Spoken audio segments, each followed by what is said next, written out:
Hello students, आज की class में आपका स्वागत है। कक्षा 7वीं सामाजिक विज्ञान नागरिक शास्त्र पाठ 2 राज्य की सरकार भाग 1 प्रश्नोत्तर है। प्रश्नों के उत्तर देखेंगे। प्रश्न पहला, मानचित्र क्रमांक 2.1 को देखकर आप अपने विधानसभा क्षेत्र का नाम एवं क्रमांक लिखें। हमारे विधानसभा क्षेत्र का नाम राजनांदगांव है, जिसका क्रमांक 73 से 78 है। प्रश्न दूसरा, मान लीजिए आप किसी विधानसभा में के चुनाव लड़ रहे हैं, तो आप अपना चुनाव प्रचार कैसे करेंगे? उत्तर, यदि मुझे किसी पार्टी के द्वारा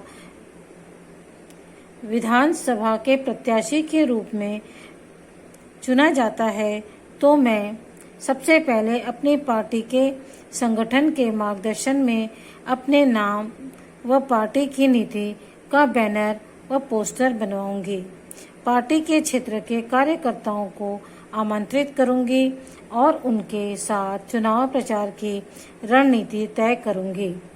अधिकतम प्रयास करूंगी कि व्यक्तिगत रूप से अपने चुनाव क्षेत्र के प्रत्येक गांव में जाकर संपर्क करूं और मतदाताओं की समस्याओं से रूबरू हों तथा उन्हें समस्या के समाधान के लिए आश्वस्त कर सकूं। चुनाव में नाटक, सभा, रैली आदि का प्रयोग करूंगी। पार्टी के लोकप्रिय बड़े नेताओं को चुनाव प्रचार के लिए आमंत्रित करूंगी। यदि मैं निर्दलीय प्रत्याशी के रूप में चुनाव लड़ती हूं, तो व्यक्तिगत संपर्क और क्षेत्र के प्रतिष्ठित जनों को अपने पक्ष में करना मेरी पहली प्राथमिकता होगी। प्रश्न तीसरा, किसी भी राज्य को विधानसभा के चुनाव के लिए अलग अलग चुनाव क्षेत्रों में क्यों बांटा जाता है? उत्तर है, भारत एक लोकतांत्रिक देश है। यहाँ निर्धारित जनसंख्या के आधार पर प्रतिनिधित्व निर्धारित है। एक विधानसभा क्षेत्र में 1 लाख या उससे भी अधिक मतदाता रहते हैं।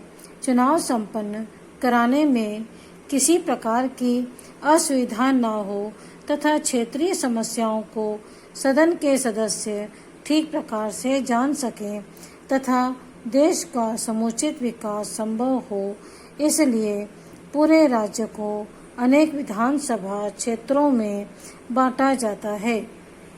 प्रश्न चौथा, छत्तीसगढ़ के विधानसभा में किसी भी दल को बहुमत प्राप्त करने के लिए कितनी सीटों की आवश्यकता होगी?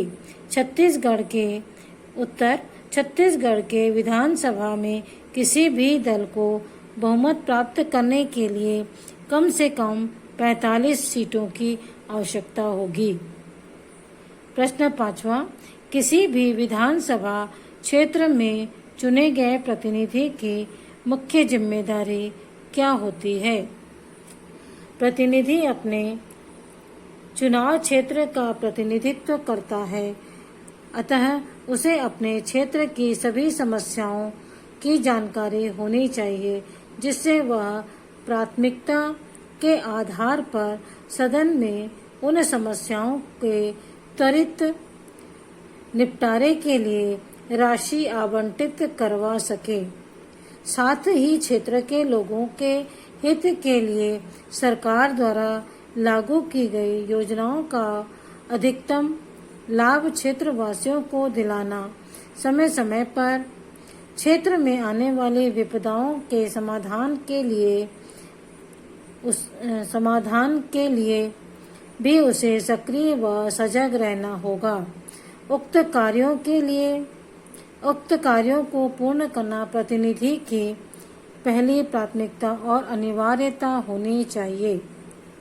प्रश्न छठवां, अगर आप विधायक होते तो अपने क्षेत्र के लिए क्या क्या कार्य करते?